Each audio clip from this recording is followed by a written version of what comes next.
Hello, Mai Kako, and good morning, everyone, and mahalo for joining us today in person and online. I hope you and your ohana are doing well and that you had a happy Valentine's Day. I'm State Senator Mike Gabbard, and I represent District 21, which is Kapolei, Makakilo, Honokaihale, Kalailoa, and portions of Ewa and Kolina. And I've been in the Senate since 2006, and this is my 10th year as the chair of the Agriculture and Environment Committee, also known as AEN.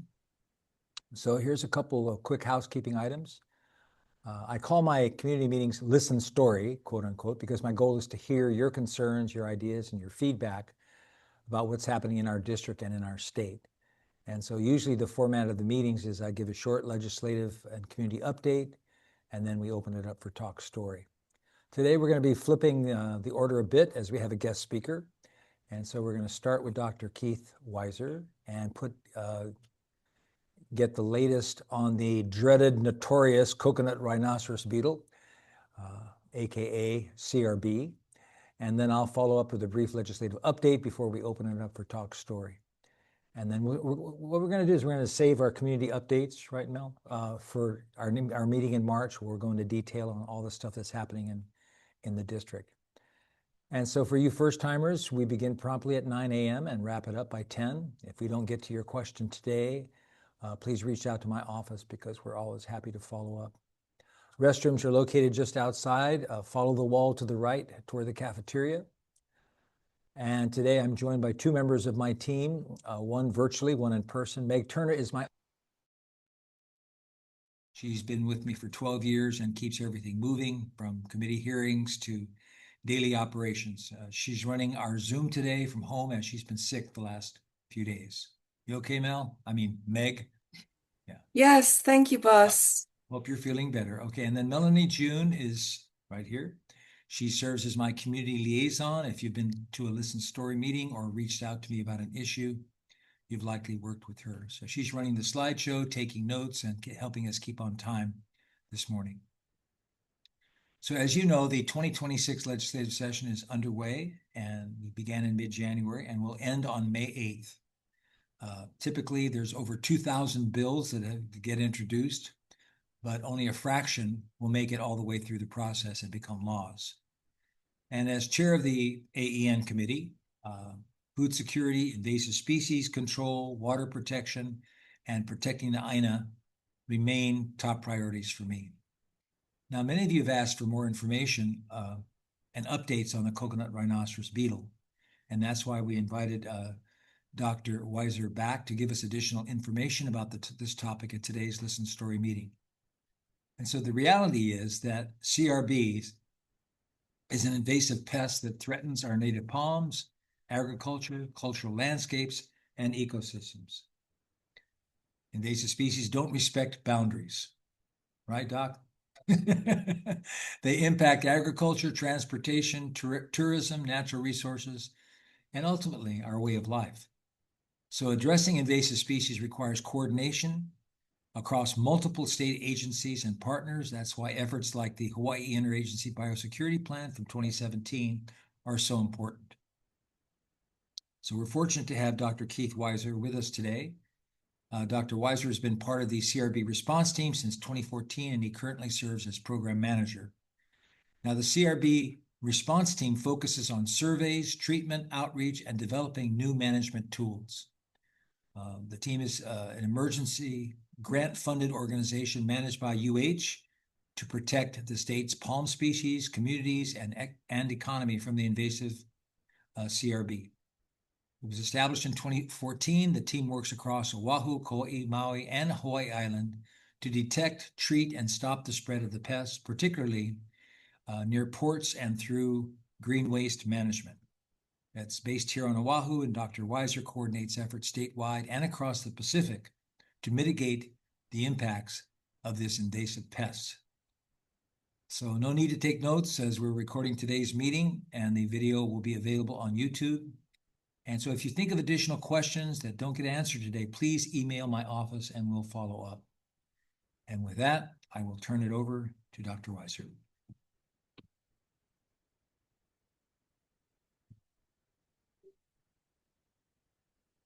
Thanks very much, Senator, for that great introduction and for the opportunity to talk today. It's really important to my group to get good information out to people and get the information they need just on basic CRB information and how to control coconut rhinoceros beetle. So the presentation, do I have to hit share to start sharing the presentation? Oh, she's sharing. Gotcha. Okay, great. So yeah, we can go on to the first slide, and I'll try to go a little more quickly through the first slides because I think most people know some basics, but I want to go through them in case anybody doesn't. Totally up to you, but yeah. And then get the complete package. Yeah, and then I want to leave more time to talk about management and things that are on the horizon. So I think Senator Gabbard covered this pretty well. So let's look first at the impacts, the reason that we care that coconut rhinoceros beetle is here. We list a few food sources here, but there are many, over 100 different plants that they can feed on. They have their favorites. Of course, coconut's one of the favorites. The other favorites are a bunch of fan palms. Unfortunately, native lolu palms are also one of their favorite foods to eat as adults. But royal palms and date palms are pretty common. And then for non-palm plants, challah, or sometimes called pandanus, is one of their favorite foods that you will see damage on once populations start to rise. So most of the secondary ones we list here are things that are grown in Hawaii that are agricultural plants or economically important plants that they can attack when their populations get high. Some of the things include some of our native ferns as well in some lab assays. So there's a lot of different food sources besides just palms. So the kind of damage that you typically see, and most people on Oahu have seen this, and people on Kauai and some parts of Big Island have seen this as well. They bore into the top of the tree, into the heart of the palm. So, we eat delicious heart of palm sometimes. They like heart of palm. There's a lot of good nutrition, and it's not very tough once you get past the outer layers of the tree. The inside is very soft, juicy, and nutritious for them. So the adults are boring into the top of the tree, and they're mainly damaging the immature tissues. And then when those tissues grow out, the damage grows out as a V-shaped cut that you can see on the right of this slide. And then eventually you can see boreholes in the fronds as they emerge. And that's usually coming out months after the damage. The damage is happening in the heart, then it grows out, and you can see it some months later. So just some more examples of what it looks like on coconuts, and coconuts are very common trees in Hawaii. So this is, if you're looking for damage in your area, see if there's any in your area, looking at coconuts is probably the easiest way. And they'll look something like this. The left is a moderately damaged and the right is very heavily damaged. And that right one, without any kind of intervention, is probably going to die. Some more examples of some sites. This is the same site a year apart. So just showing the decline that you can see. This is pretty fast decline. It can get faster than this when there's ideal breeding conditions around. But you can see the progression year to year. After a couple of years of this kind of damage, trees are going to start to die. So the damage looks a little bit different based on the species that you see. We just showed some examples of coconut. Fan palms, their growth pattern of the leaves, the palms, the fans themselves is different. And so you end up with, imagine if you had a fan like the kind you fan yourself with to stay cool, and then you just cut a circle out of one part of that, and then you'd have this circle that goes across the fan. That's kind of how it looks in fan palms. And then we also show some examples of some phoenix or date palms and royal palms. It's pretty hard to spot the leaf damage on royal palms, just the way the leaflets emerge and the number, they're kind of shaggy and are in different directions. So looking for boreholes on those is an easier way to spot early damage. I mentioned also some other non-palm hosts, including the challah or pandanus that you can see on the left here. And it bores in the same way that it would in the palm, where the pandanus greenery is coming out. They bore in there. So you'll see boreholes on those and then holes in the leaves as that emerges. And on the right, we see banana. So with banana and sugarcane, instead of attacking at the top growing tip, they attack near the base in the stalk. And so you'll generally see holes in the stalk, as you can see in the inset on that picture of banana. So what do these guys look like? How do they live? Where are they? How can you find them? So typically what you will see if you find one is either an adult. So the adults fly at night, looking for breeding sites and food, which for the adults, the food is plants. And then the larvae, the food is decaying plant material, usually on the ground, but they can also breed in the tops of palms when there's rotting material. So they're quite large, all black beetle, and nothing is nearly that large in Hawaii. So it's going to be about 2 inches long, and the grubs start quite small. They're only maybe 4 millimeters when they're first born from an egg, but they quickly grow to about an inch within, a month or so. And then they will stay for several months as a third instar, which is longer than most people's thumbs. So if we follow this life cycle, it's going to take them several months to become an adult, and then they spend several months as an adult. And so it's probably 6 to 9 months for a life cycle for them to go from egg to an adult and then pass away. So you're going to have about 2 generations per year, roughly. So they move from the egg through 3 larval instars, then they pupate and then transform into the adult, and the adult emerges. So the adult is the only one that's damaging the plants, damaging the palms and other host plants. And the larvae are eating decaying material. So the kind of material decaying material they're eating, we find a lot in chipped wood and mulch type of material, compost material, but really any decaying plant material. One of their favorites is dead palms, either standing or on the ground. So in their natural areas, when a palm falls, they'll go and lay a bunch of eggs as it's decaying and break that down, and a bunch more will come out. But even things like potting soil, whether it's bagged or in pots or just sitting on the ground, if it's got enough organic material, it can be a breeding material as well. So this came from Southern Asia, and then a lot during World War II, and then the late 20th century, there were a lot of movement across the Pacific. So it moved into a bunch of island nations in the Pacific, and then eventually to Guam and Hawaii, and it continues to spread. There's new incursions in other Pacific islands, and there's reports also that it's reached Mexico, and that can threaten their agave production. So here on Oahu, we first found it in 2013, and from the amount that we found and their distribution when we first started looking how widespread are these, it had been here for several years. We don't know how many, but over 1,000 CRB were collected in the first year at the first place that we found it. So that's more than a year, maybe 3 or even 5 years could be. So a response was, the CRB response. The Department of Agriculture was involved in that. The USDA, the Federal Department of Agriculture, was also involved, and a bunch of other entities on Oahu. So everybody did their best to try to contain, but obviously it didn't stay contained and spread to most places, has already spread to most places on Oahu. And then we had finds on Kauai in 2023. That same year, we also had our first find on Hawaii Island and the find on Maui.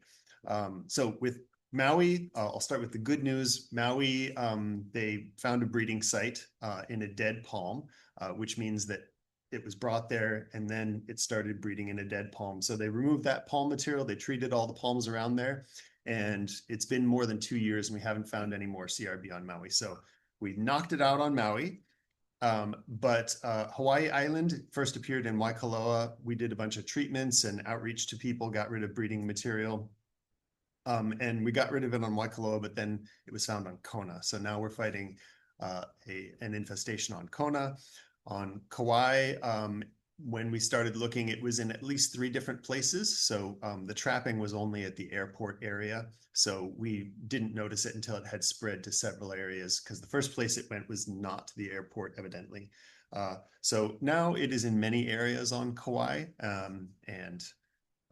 So we're fighting the battle mainly on Kauai, Oahu, and Big Island right now. So the distribution on Oahu, since we're on Oahu, I'll focus on there. So um, there's at least some beetles everywhere. So spreading it around is at least, single beetles here and there is not as big a deal as it once was, because there are beetles in most places. Having large loads with lots of beetles carrying those around the island could still be a problem but a lot of places that we see as hotspots are places with a lot of agriculture and irrigation and a lot of mulch and compost that's being laid on the ground and held in piles for a long period. So that's a known risk factor. So you can see a lot of central Oahu and Ewa area is hotspots, certain places on the west coast, and then Waimanalo, but there's at least a little bit everywhere. In some areas we don't have as many traps, and so this heat map can be a little bit skewed. But yeah, windward side is probably going to blow up a lot more because it's very suitable because of the rainfall and natural areas out there. This is just a different view that is based on the number of finds that we're seeing in zones, color coded. So it's just maybe easier for some people to look at than the heat map. So what can you do to control these populations? What can you do? What are we doing?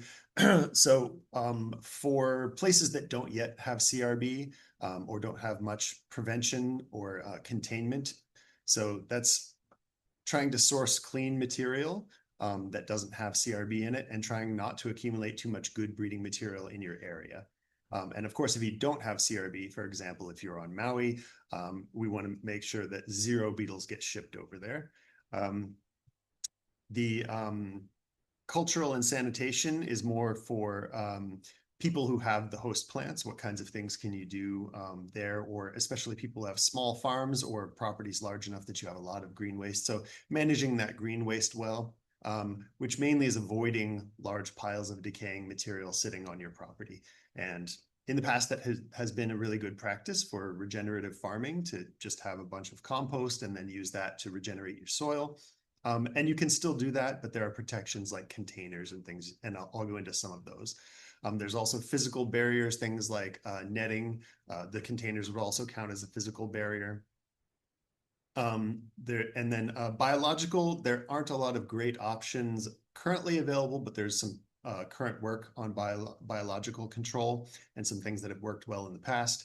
And then for the chemical control, there are a variety of different chemicals, and again, more research going on to give people more options on the chemical side for what can be used for control.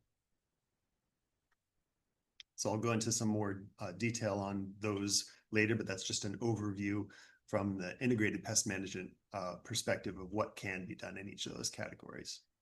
So what are they using as food? I think we focus a lot on the palms, but what this is showing is where in their life are they in using different food sources. So for the breeding sites, that's sort of that reddish brown color.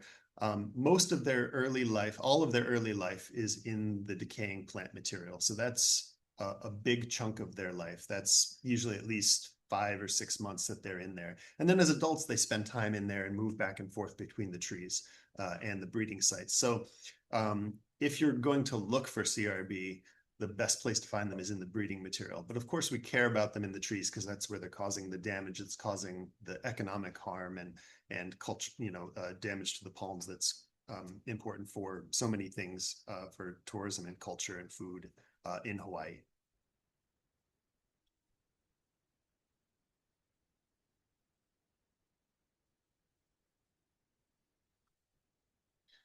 So this is just another way of looking at that. This is looking at the top here for the life stage. That's whether they're an egg, a larva, pupating, or an adult. And then looking just below that, what are they eating in each of those stages? They don't eat as an egg or a pupa, but in the larva, they're eating the decaying matter. And then as adults, they're eating living host plants. But when you look at where they are, they're exclusively in the breeding sites through the egg, larval, and pupal stages. And then, as I said, as an adult, they're going back and forth between breeding sites and living host plants. So they're spending a huge proportion of their life in those breeding sites. So for management, it's really important to control the breeding material to control the beetle, since they spend so much of their life in that material. So the picture you can see here is a bag of potting mix. And this one is very badly torn apart by the beetles. Usually you'll just see a single tiny hole or a few tiny holes, but they can burrow inside of there, lay eggs, and then the larvae can develop in there over months while that's just, sitting on a store shelf. Somebody can buy it and take it somewhere, or people will have this in their backyard and it'll get infested, and then they'll spread it around the yard. So what can you do about managing green waste? So treat and remove potential breeding material. So treating and remove can be putting it in your green bins. So here on Oahu, most areas have the municipal green waste. That municipal green waste goes to a hot composting facility in Wahiawa. And so that material gets ground and then heated and turned over and spends several months too hot for CRB to survive inside of. So that's a good way. There's also some non-municipal hot composting operations here and on other islands that are suitable. So any material that you can send to a hot composting facility, that's a good option if you just want to get rid of that material. Spreading the material is a pretty good way for people who don't want to spend money. They don't want to get rid of that material if they need the nutrients in their yard. If it's spread thinly enough, it's difficult for the beetles to breed in there, especially if that material periodically dries out. So it rains one day and then it gets dry over the next couple of days. And then, when it rains, it gets wet for a day or two and then dries out. Because if it's dry, they can't survive in that really dry material. If you till it in, especially if you've got a garden or soil, instead of keeping it on top, if you can till it into that material, that will be better, especially if you can get a lower concentration of the organic material. Once it gets to a low enough concentration, they can't get enough nutrition out of it, or they won't be as attracted to it. As I said, storing it in a container. If you're composting, there are commercial composting containers that are fully sealed, and besides air vents, fully sealed.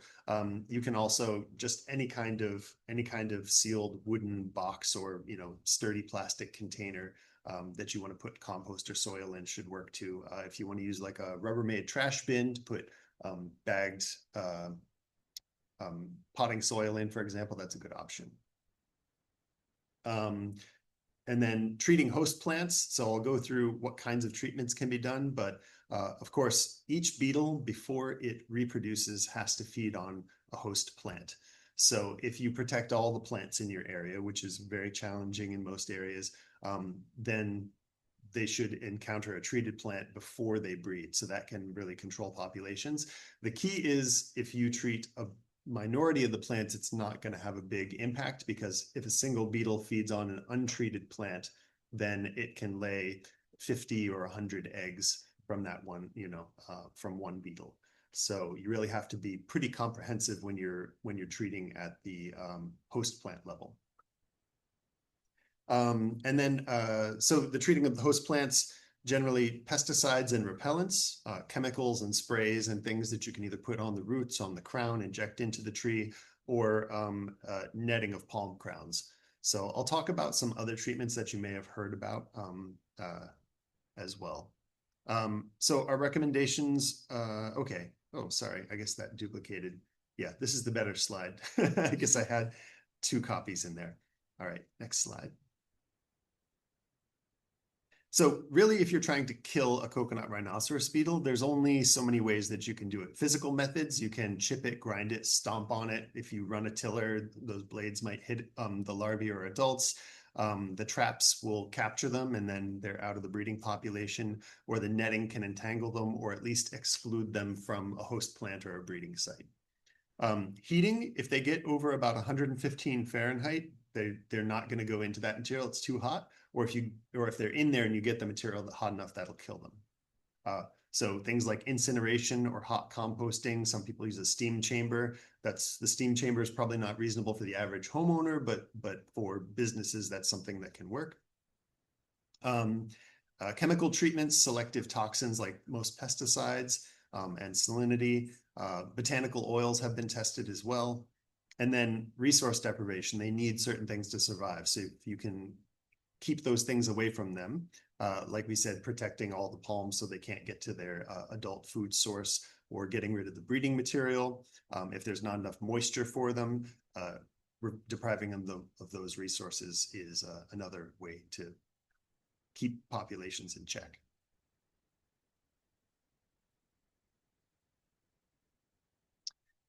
So some of the things that we have done a lot of netting in palms, as you can see some pictures of some netting and a beetle that's entangled in one of those netted palms.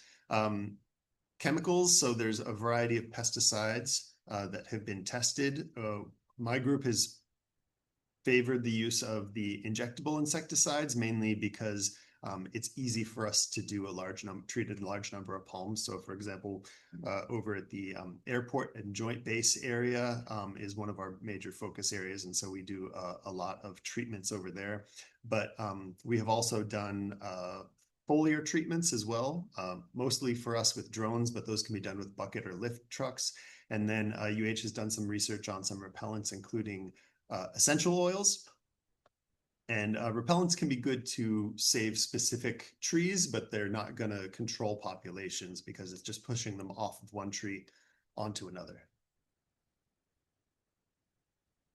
So kind of breaking down the palm treatments in some different categories. Right now, there's 2 injectables for the injection. The pros are that for these, there's not a per acre limit since it's going into the palm and not into the soil. The limit is set per tree. So if you have very dense plantings like a grove, all the palms can be treated. It's fairly slow and can be very labor intensive. And then it's got expensive injection gear for startup. So I think it's like $1,500 or $2,000 for an injector. So a lot of times if you want to do that, you might have to go with a professional unless you're planning on treating a lot of palms frequently. For soil drenches, they're fast, but that's putting pesticide directly into the soil around the roots. So some areas it's not really a good idea if it's a really wet area or if you're near streams and things like that, or if you have other plants nearby that you don't want the pesticides to affect. Yeah. They experimented with interferon? No, they haven't. I haven't seen any experiments on interferon. Crown sprays, there's depending on where you are, there's a few different products that can be used, but for residential, pyrethroids seem to be working really well. But then for organic, there's also pyrethrins, which have to be applied much more frequently, but are an organic option there. And then also the essential oils would be sprayed on the crown as well, and those are more repellents. And then on the physical side, netting, as we mentioned before. And then sand is one we haven't officially, I haven't seen side-by-side testing to see the efficacy of sand, but it's something that's used in other countries. People use it either laced with pesticides or just plain sand. So for netting, CRB sometimes gets stuck. Some can get through, and then some probably get too frustrated and leave. So it will either exclude or entangle some CRB. And the more layers you put, the better the protection. One layer, maybe 40% of the beetles are going to get caught or excluded, but you add layers and it keeps going up. So the palm will continue to grow and new fronds will come out. And that will open areas where the beetles can go in and feed. So ideally every month, but probably at least every 2 months, that netting needs to be put in closer to the center top of the plant. That's where the beetle tends to go in, and that's where the new area is opening up as new fronds come out. So the netting itself is pretty inexpensive, but the labor cost can be pretty high, especially if the palm is tall, if you need to get up there either with a ladder or a lift truck or whatever method that you're using. So the mesh size, a bunch of different ones have been used in some of the published literature, but we prefer what we learned from Guam, which is the 1/2 inch square. So each square is a 1/2 inch on each side, but sometimes when it's sold, it's measured by the stretched hole size, which is a 1 inch stretched hole size. So no harm to the tree, no chemicals. But you have to be careful to not put it in the ocean because of course you could entangle ocean life with this, and it's not legal to use this kind of netting to go fishing with. So for the traditional pesticides, the trunk injection, imidacloprid and acephate are the ones that have been tested the most, but UH is working on some testing of other products. Soil drench, also the imidacloprid that goes up into and becomes systemic, goes all throughout the palm. With all of these, pollinator health is really important because it's an insecticide, so it's going to kill any insect, and it's in every part of the tree to some degree. The crown sprays can be targeted a little bit more, so you can spray it just where the CRB need to go. So if you avoid the flowers and the fruits and the emerged foliage, and you're just focusing on the base of the fronds near the spear, that's the ideal treatment for a crown spray. So as I said, by pyrethrin and pyrethroids, you can also tank mix with the imidacloprid and get a little bit of systemic effect with a crown spray that way. So there's, if you want to order some of these, BEI and Simplot are some distributors here, or you can order a lot of these online from Amazon or other tree care websites. So as I said, the ideal application site, you don't want to put it all over the emerged foliage because that's just going to kill things you don't need to kill, other potentially beneficial insects. They just need to be at the base of the fronds in the top half of the tree. So when we apply via drones, we're getting that targeted right around the spear, and it tends to pool, you know, sort of at the base of the fronds, and that's where the maximum coverage is. So bees tend to go straight to the flowers. So if you're avoiding flowers, or you're you know, treating these when the flowers are ideally not on the plant, that's the ideal. So there are some things that unvalidated, I mean, we don't know if they work, and then some illegal. Everything that kills an insect that you put out to kill an insect is considered a pesticide. So every pesticide has to be either approved or exempted by the EPA, and then it has to be authorized further by the state, and has to have a label approved by the state or specifically be exempted by the EPA. So there are some treatments that there is some efficacy data, but they're not authorized to be used in the state currently. Things like metarhizium, if you look in CRB in the literature, there's a lot of work that says metarhizium, particularly the Magus strain, can be really good in breeding sites. Make a really nice breeding site and put some metarhizium in there, and then the beetles come in and they kind of spread that around, and it kills a certain percentage out there and can suppress populations. There's not a labeled biopesticide in the states that's legal to sell or distribute. Most of the pyrethroids that we've looked at, the label doesn't say that you can use it on compost or mulch or soil. And also most of the labels aren't allowed to be used in forests. So those are the cases where they could work, but it's not legal to use them because of the labels.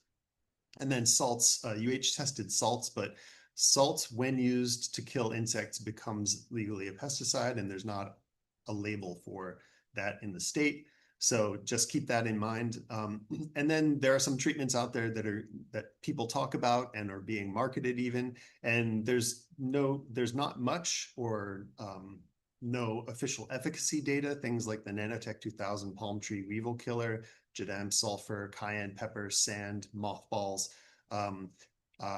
I haven't seen any studies that say, hey, you know, this is how good this works compared to other treatment types. And that's what's also needed in a lot of cases for the state to approve treatments and approve labels as well. Where would you put the sand? The sand would go, people put it in the crown, the same place that you would put the sprays and the netting. They just put the sand up there as well. Use diatomaceous earth. Diatomaceous earth doesn't work on CRB. Their cuticles are too thick. So the diatomaceous earth works well on thinner cuticle stuff like aphids. It works really well on certain types of ants, but CRB, their skin's too thick, to put it figuratively. So treatment expectations. If you're applying an insecticide, they protect trees by reducing the CRB populations. They don't prevent feeding on the plant. So for the ones that are like the injectables or the soil drenches, they make the tree poison. So the beetle has to eat tree before it dies. So you're still going to get damage. And if it's not suppressing enough of that local population, there's going to be beetles that haven't fed before coming and feeding and still causing lots of damage. So that's why you have to treat most of the host plants in the area to get good suppression. So if you have 4 palms on your property and you treat, and your neighbors have 500 and they're not treating, you're probably not going to see very good efficacy. All the ones that are growing in their yard are going to still come and feed on your palms, even if you're killing the ones that feed on your palms. So a broad scale control program is going to be more effective than treating isolated palms. For the contact insecticides, it depends how fresh it is. When it's freshly applied, the beetles will get stunned faster and will stop feeding faster. We don't know exactly how fast that is. With the fresh applications, it's probably less than a day, but we don't know if it's, you know, the first 10 minutes or after an hour of contact. So there can still be some damage with the contact insecticides as well. And then for repellents, as I mentioned, things like basil oil or other essential oils that are repellents. If you have a really special tree, that would be the ideal use case for that. Maybe a lolu that's, there's not many of them left out there. And then the beetles go from the lolu to the coconuts, which are, you know, lower value in our opinion, compared to a very rare lolu. So that would be an ideal use case for a repellent. I should also mention, you can also, if you want to harvest certain plants and treat other ones, if you had 10 coconut trees and you said, I'm going to treat every other coconut tree with a pesticide, and then I'm going to treat essential oils on the 5 that I'm going to harvest from. So you push them off of the ones you want to harvest from, and then they go to the ones that are treated with pesticide. That's another approach that can be used. So if you are hiring people to do these services, a lot of people are not confident in pesticide applications themselves, or are not able to put netting up, or any of the treatments that we talked about. Look for individuals and companies with a history of pest control that, you know, they've been doing this a while, even before CRB came around. People who are arborists and understand tree health are a good choice. It's not a requirement, but that's another, you know, green flag. If they have other certifications, for example, pesticide certifications, then they've been authorized by the state and trained for the safe and correct application of pesticides. And then if they're offering different products from different manufacturers, that's good. If they're giving you options saying like, hey, we can do this kind of treatment from this kind of company, and not just saying like, hey, I'm manufacturing this product and I want you to buy only this product, because there are several different things that can work. So if you ever run into any specific treatments and you want, you know, our opinion, is this something that's been tested? Do you have any data on this? We can let you know how much we know about any of the different products or chemistries out there.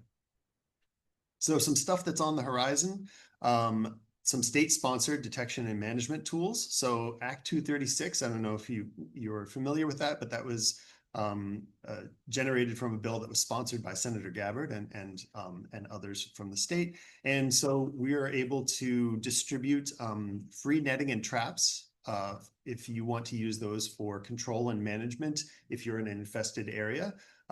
We have that available. And then on Monday, we're meeting with the Department of Agriculture to talk about distribution of chemicals, because we want to make sure we're doing that legally and all within the framework, and that, you know, we're not going to get cited for doing anything wrong. So we've got some plans and we think that's going to go fine, but we just need final authorization on what's going to be allowable on the chemical side from the state. And so next Thursday at Urban Garden Center from 2 to 4, if you want to come there, we're going to have traps and netting available for people. And then right now we're limiting that. You give us an address and then we'll give you a limited amount, and we'll see how popular the program is. And then we may expand the amount that we're giving per person. We just don't want to exclude anybody initially.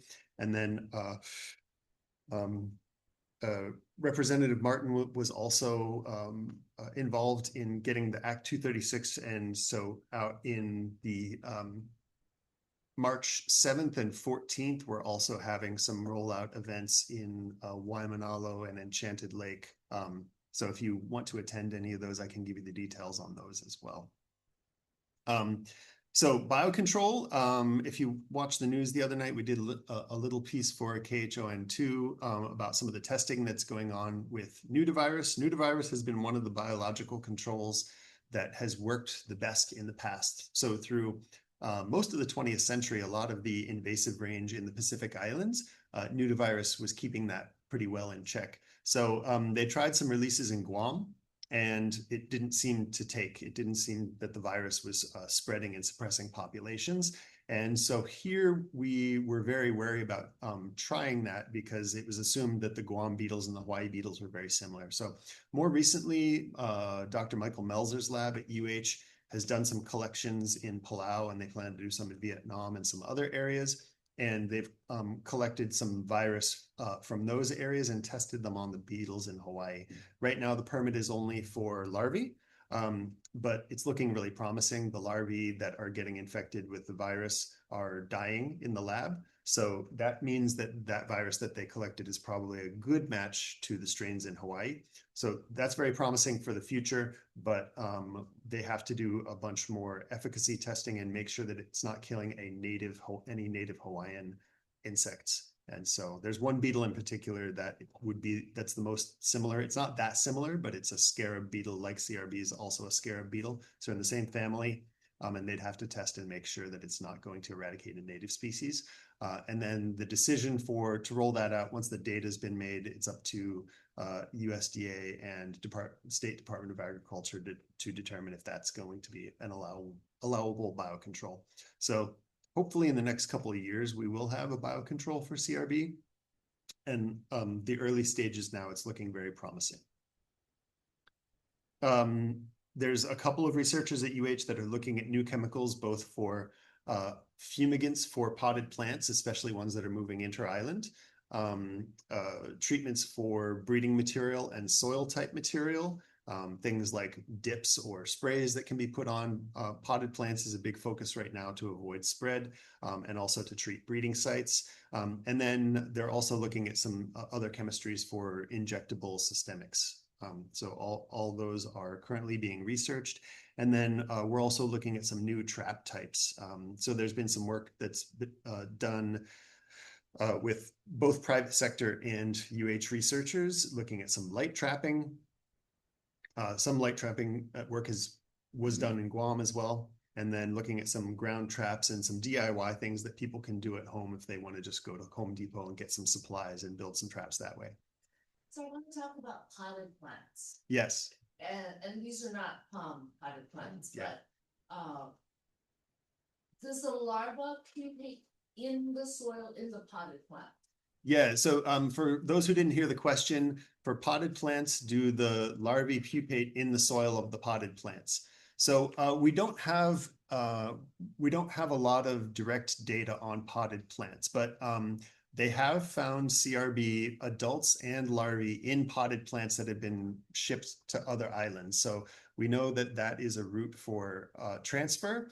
We've done enough work with CRB breeding in containers, and we have a containment lab at UH where we can do research on CRB, and we put them in just compost that's in plastic bins, and that's where we breed them. So we know they can pupate in that kind of container. So we assume they would also be able to pupate in a potted plant. So once they pupate, do they crawl out and then they're within hours able to fly? Is that how it works? Yeah, so their pupation, once they finish up, they have this teneral period where they just kind of sit there and things are probably finishing up on the inside. So on the outside, they're fully a beetle. But we can probably consider that part of the pupation. So once they're ready to emerge from pupation, yeah, they'll just crawl out and fly to the nearest food source. So I wanted to ask about the oriental Flower beetle? flower beetle. Yeah. Because I think the larva looks very similar to the CRB larva. Yes, yeah, they look very similar. When they get at their largest size, you can tell them apart really easily. But when the oriental flower beetle is at its maximum size, but CRB is at its medium size, they can look extremely similar. Is there a way to tell the difference visually? Absolutely, yeah. So probably the easiest, there's two easiest ways. The oriental flower beetle has, if you look at the ventral side, the belly side, and then you go all the way to the tail end, there should be two very fine lines that are sort of like hair thin. And those are called raster lines. CRB has no raster lines, and oriental flower beetle has It may just look like two, depending on how good your eyesight is and how zoomed in you are, but it's really two very fine lines at the base there. Also, coconut rhinoceros beetles, if you look at the legs, oriental flower beetles, grubs, most people don't look this closely at grubs. Grubs actually have 6 legs, and they're up at the front by the head. And oriental flower beetle legs are very short, but coconut rhinoceros beetle, particularly the third pair, the farthest back pair from the head, is very long, and it's going to be almost as long as the head capsule part, the brown part at the front. So if that leg is about the same length as the head capsule in the front, it's probably coconut rhinoceros beetle. If it's short, it's more likely to be oriental flower beetle, or there's a bunch of other grubs that you can find in Hawaii as well. Okay, so the best way for us to, I mean, they might be eggs in the potting soil that we have purchased, Mm-hmm. and then they are maturing in the pots. The best way would be to treat the soil. Yeah, so it depends what scale you're talking about. If it's if you bought some pots residentially, you brought them home, a good way to go, particularly for plants that are tolerant to have their roots being submerged, you can submerge the pot in water for I would do 3 days just to be sure, and that will drown all the larvae. It takes them more than a day to drown. So 2 or 3 days is going to drown most of the larvae in a potted plant. So that's a good way to go at home without killing your plant. Some plants will die from having their roots soaked for 2 or 3 days, but that's an option at home, or you can just go through by hand. So it's going to take CRB probably more than 4 months to go from an egg to an adult. More like 5, maybe 6 months in a lot of cases. So if you let your pots sit for maybe a month, and then you can search them, if you do a search and then you search them again like a month later, you should have large CRB if CRB are in there. So it's very hard to spot eggs and small larvae, but the big larvae. So if you give them time to grow up and then search through them, you should be able to pull all them out from a normal sized pot. Oriental flower beetle follows the same pattern, I'm guessing. Yeah, they both have 3 developmental instars. The oriental flower beetle, or Protetia orientalis, it doesn't get as long. It's 1.5 inches or 2 inches max for the larva, and they're maybe about the size of diameter of your pinky. Okay, thank you. Dr. Royce, why don't you go ahead and finish? He says a couple more minutes, then we'll open up more questions. Okay, great. So yeah, I'm pretty close to the end. So that's the biological control tier. I mentioned previously the metarhizium, that can work, but nothing is currently labeled for distribution, sale, or use in the state.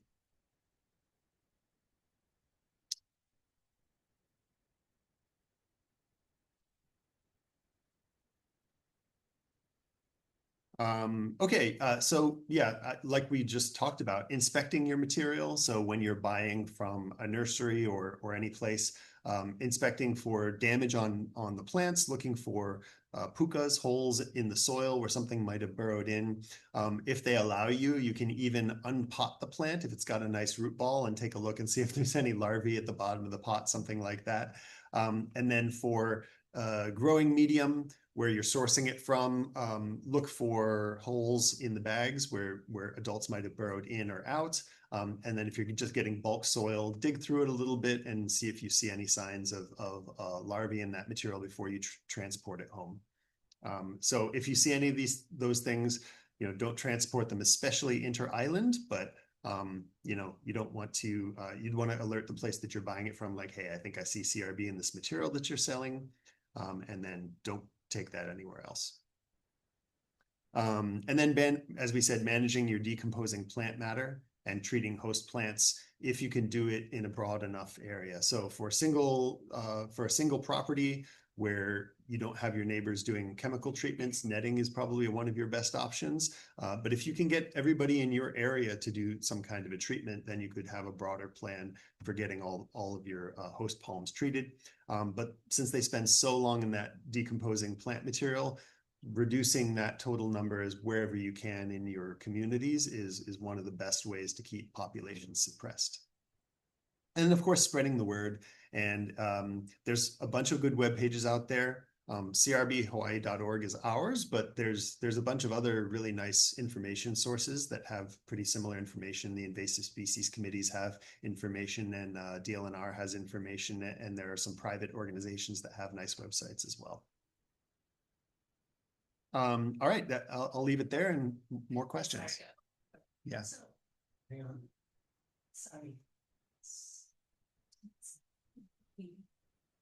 Could a strategy be to soak the potting soil for 3 days? Yes. It's before planting.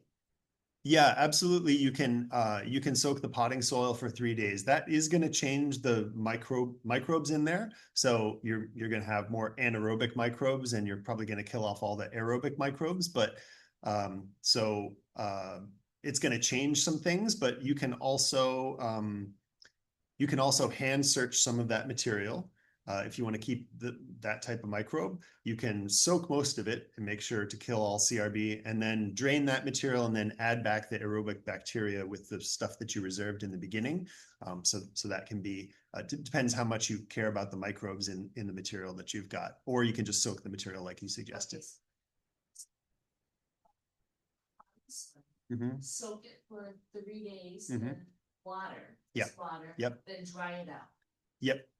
And I'm gonna lose some microbes. You will change which microbes are in there. So because you're drowning the CRB, the oxygen levels are going to drop there. So that's what's killing the CRB, but it's also going to kill off some of the bacteria, because so there's going to be aerobic and anaerobic bacteria in there. So being underwater is going to kill off most of the aerobic bacteria, and you're going to favor anaerobic bacteria. So it depends for your use if that matters or not. How I deal with Any other questions, Tom? About a decade ago, MIT came up with a way of shooting mosquitoes out of the sky with lasers. It's quite interesting to watch. Yeah. I suspect, and they're commercially available now, I suspect if they could focus on the frequency of the winged beetle, shoot those out of the skies. Yeah, that's interesting. I don't think anybody has tried that with Coconut Rhinoceros Beetle, but I think one of the caveats is you would need probably a much more powerful laser. So initially, a bunch of people at UH, probably other institutions, did this as well, looked at, okay, what does it take to kill one of these guys? And so if you use electricity like a bug zapper, they almost have to light on fire before they're dead, because these beetles are so big. They're not incinerating, they're burning the wings off.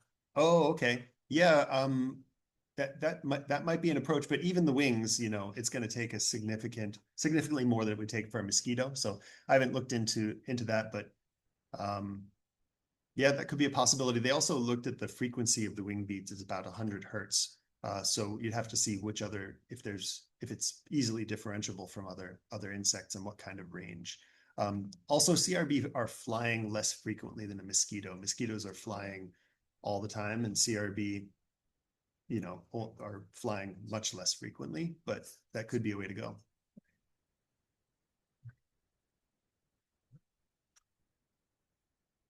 I do have a question about, you said you're setting up light traps in Vietnam? So the light traps, we're working on some light traps. There's some community members who are working on light trapping stuff, and then we're doing some research as well. So how much of a problem is CRB with those coconut plantations in Southeast Asia? So they have, in most of Southeast Asia, they are native to those areas, and so they have natural controls like the nudibvirus and probably predators and things out there. So they are a problem, and people in plantations for oil palm and coconut do work on control out there, and they do trapping and pesticides and things like that. But it's less of a problem because they have natural biocontrols. Sorry. Okay. Okay, thank you. Mahalo again, Dr. Weiser, for your time. So please keep me updated on the project, and then we're going to move into legislative session updates right now, and then you're welcome to stick around or leave, up to you. But thanks again. Let's give him a big hand.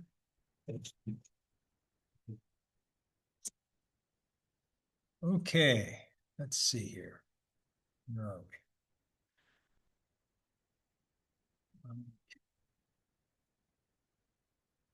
The session, as you can see, there's been 2,459 bills introduced, 1,122 in the House and 1,337 in the Senate. And so just to very quick summary here. So it'll be early March when we have our first crossover. That's when all the bills that the Senate has been considering move over to the House and we get all of their bills, right? And then in early to mid-April, that's when we have what's called the second crossover. Those bills that they cross back over to the original, right? That's going to be in early to mid-April. And then in conference committee, that's in late April. And that's when there's a conference for each bill, and it's made up of House members and Senate members. They talk story, try to work out any differences that they have, and they put forth and they vote on it. And then that's what goes back to the entire chamber to vote on. And then May 8th is the end of session. Right. So before I start talking about the bills, that SB is Senate bills, HB is House bill, WAM, Ways and Means, that's the Money Committee in the Senate, and FIN is the Finance Committee in the House. Just so you know, those are the. Okay, so few updates on the legislative priorities. I've introduced bills this session focused on invasive species mitigation and strengthening our overall response. One is SB 2885, and this bill sets mandatory rules for handling and storing green waste to stop the spread of CRBs. It applies to both residential and commercial properties starting January 1st, 2027. So that bill had passed AEN, my committee, with some amendments, and now it's going to JDC, that's Judiciary, of which I'm vice chair, and WAM. So that's a joint, those two committees will meet together to deliberate what's going to happen to that next. Second one is SB 2925. We have nicknames for the bills. This one's called the Coconut Tree Bill, right? So this bill recognizes coconut trees as a food source and cultural treasure. It sets labeling standards, supports seed banking, and creates a tax credit for naturally managed edible coconut trees. So that one passed a joint committees of my committee, AEN, and Waterland. There were some amendments, and now it's moving on to WAM/CPN, that's Consumer Protection. So those two committees, that's where it goes next, and then they will decide the future of that bill. Once it passes there, if it does pass, it'll go to the entire Senate for a floor vote, and then that'll cross over when it's crossover time. Okay, let's see here. What else we have?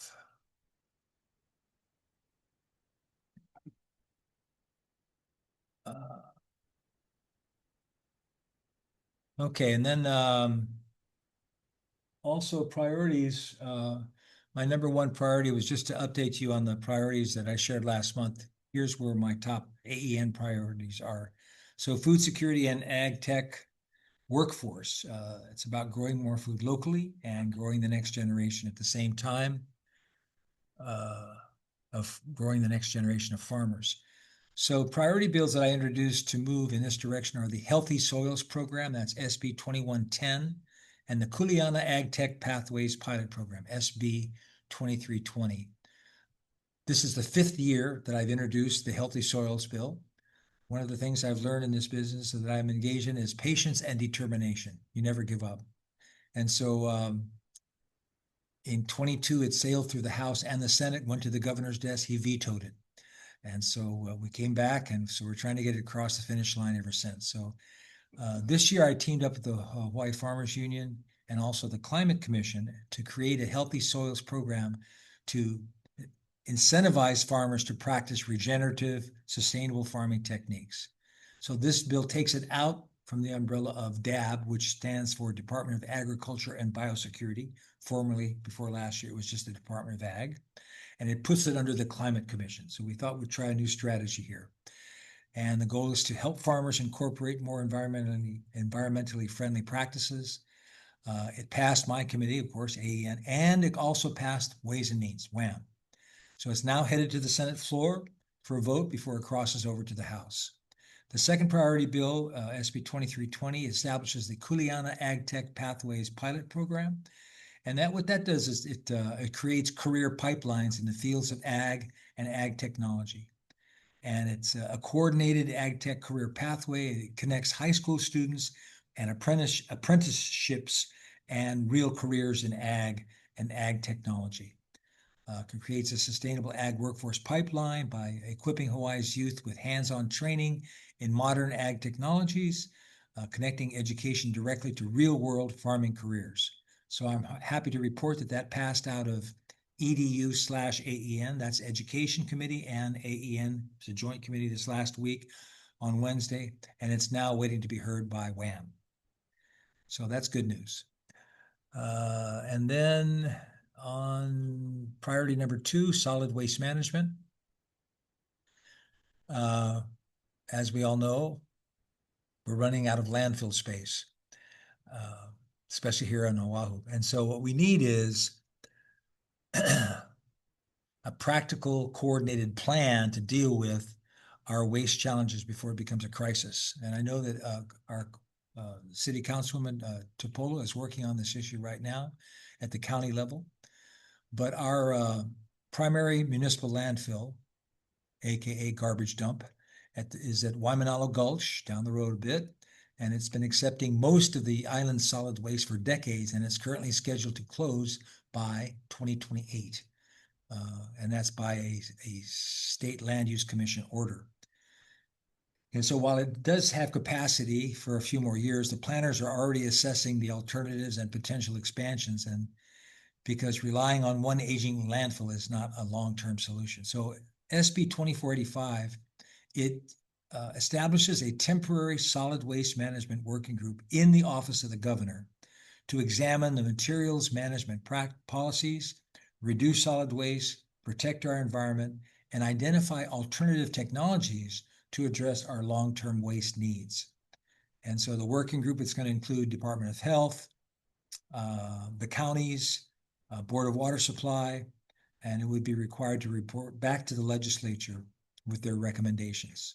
So this one passed my committee, AEN committee, and it just passed WHAM this past Thursday, and so it's moving to the Senate floor for a full vote. So let's see. And then number 3 priority is biosecurity. And for those of you that are not familiar with biosecurity, that's basically it's a set of actions that we take to prevent harmful pests, diseases, and invasive species from entering and spreading in Hawaii. And so in this bill, this addresses specifically the 2-line spittlebug. And this invasive pest is causing serious damage to our pasture lands and forage crops, directly impacting ranchers and local food production across the state. During the hearings, we heard extensively directly from farmers, from the cattlemen's group as well, and just saying how huge a problem this is. So this bill, SB 2321, it establishes a 2-year, 2-line spittlebug response pilot program to mitigate and control the spread of this invasive species. And it requires a report back to the legislature and appropriates funding so we can respond quickly and effectively. So this one passed the AEN committee unanimously, and it's now waiting for a hearing in WHAM. And so what this is about is protecting our ranchers, strengthening local food security, and taking biosecurity seriously before small problems become major economic and environmental problems. Okay, and then a couple of, I got a couple of minutes. District-related priority bills. I wanted to just mention these real quickly. That SB 2586, and this proposal, what it does is it sets up Hawaii's Enterprise Zone Program to support job creation and economic diversification here in Kapolei. It increases the number of enterprise zones each county can nominate and adds recycling facilities and film production to the list of eligible business activities. I work with our Representative Diamond Garcia on this bill. This was his bill in the House. And so those enterprise zones, what they do, it offers tax incentives to businesses that invest locally and create jobs. I've been living in Kalaeloa for the last 22 years, and ever since the Navy closed down in 1999, desperately need something like this to get it growing. There's available industrial land and redevelopment potential. And so expanding this enterprise zone eligibility could help attract new businesses to Kalaeloa. And so current status is, unfortunately, the Senate bill, SB 2586 was not scheduled for a hearing. And therefore, the House companion HB 2201 is still moving, and it just passed its first committee referral. And so, and it's waiting to be scheduled in their finance committee. So we'll see what happens with that one. And then secondly, this district related is Kanahili Community Hale. And this session, I introduced SB 2924 to support the Kanahili Homestead community in Kapolei. And this is it appropriates $15 million to DHHL for the construction of the Kanahili Community Hale, along with a new access road and parking lot. And so this community hale, it's more than just a building. It's a gathering place for meetings, cultural events, youth programs, kupuna support, and community connection. And Kanahili residents have been clear about the need for a safe, permanent space to serve their ohana and beneficiaries. And yeah, so we'll see what happens with this one. It's already passed the first committee, Hawaiian committee, and it's now waiting to be scheduled in WAM. Okay, and so with closing, thank you for joining us this morning. And a quick reminder, we're it's a listen story, so you don't get a chance to for me to listen a lot this time. We did very good questions on. Again, I appreciate Dr. Weiser's presentation, because this has been the feedback from folks in this community out here before it gets out of hand in this area. So any questions right now before we, yes. Any movement on making housing for the ag workers? No, not that. I get back to you on that one. Okay. Okay, and then using hempcrete. Right. Yeah. If you go to my office, I've got a little block of hempcrete on my desk, and people ask all the time. I've been a big supporter of growing hemp, thousands and thousands of acres of ag land, designated ag land here, and the hemp movement is still in play. So, okay. Anything else? Yes. Regarding the waste. Deb, oh, you get the microphone?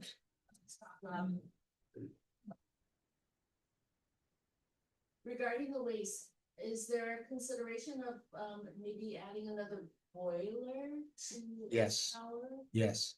Because I believe the waste that's going to Empanado Gulch is minimal, isn't it? Well, yeah, and that's what's on the table now, is to look at everything, the status quo, and then look at different technologies and expanding H power. You know, we could be burning this to, you know, for electricity, et cetera, but everything's on the table. And again, To me, that makes more sense. yeah. Yeah. Okay. So thank you very much for coming, and stay in touch. Aloha. Mahalo. Thank you. Questions on- Oh, any questions online, Meg? Sorry, don't want to forget you folks. No, but we did get a thank you very much for coming out in the rain. Okay. Thank you. Thanks everybody online. Thank you, Meg. Aloha. Aloha. This is-